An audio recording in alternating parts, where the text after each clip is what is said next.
Pierre Palmade attend actuellement d'être soigné, après son AVC du 25 février, pour être placé en détention provisoire. L'humoriste qui a provoqué un accident le 10 février dernier, était un proche confident d'un ancien président de la République.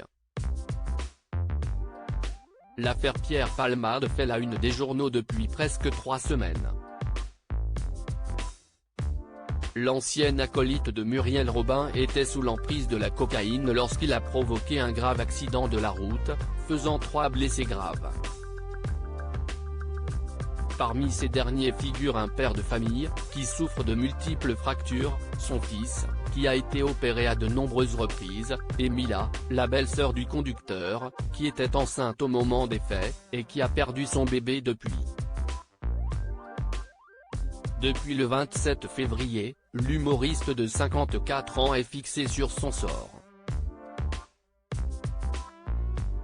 En effet, le juge de la Cour d'appel de Paris a ordonné son placement en détention provisoire. Comme l'a rapporté RTL, c'est à la prison de Fresnes, dans le Val-de-Marne, que Pierre Palmade sera détenu.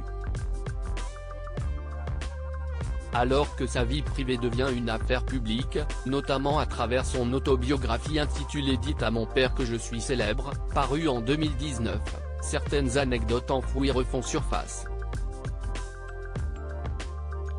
Je l'appelle beaucoup lors de mes matinées fatiguées. Dans son autobiographie, le comédien rapporte des anecdotes liées à sa prise de cocaïne. Il explique que la drogue le faisait oser toutes sortes de choses, comme appeler un ancien président de la République à n'importe quelle heure du jour et de la nuit, Nicolas Sarkozy. Très patient, l'ancien maire de Neuilly-sur-Seine, a longtemps été le confident de l'humoriste, je l'appelle beaucoup lors de mes matinées fatiguées. Sous coke on peut donner l'illusion d'être à jeun au téléphone, et du coup j'évoque avec lui des idées qui me tiennent à cœur, écrit-il.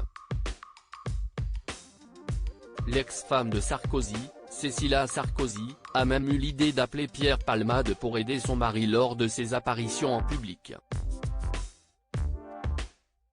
Quelque temps plus tôt, Cécilia m'appelait pour me demander un service pour l'un des meetings de son mari, alors en campagne présidentielle, raconte l'humoriste, qui apparaît sur un écran géant en plein meeting.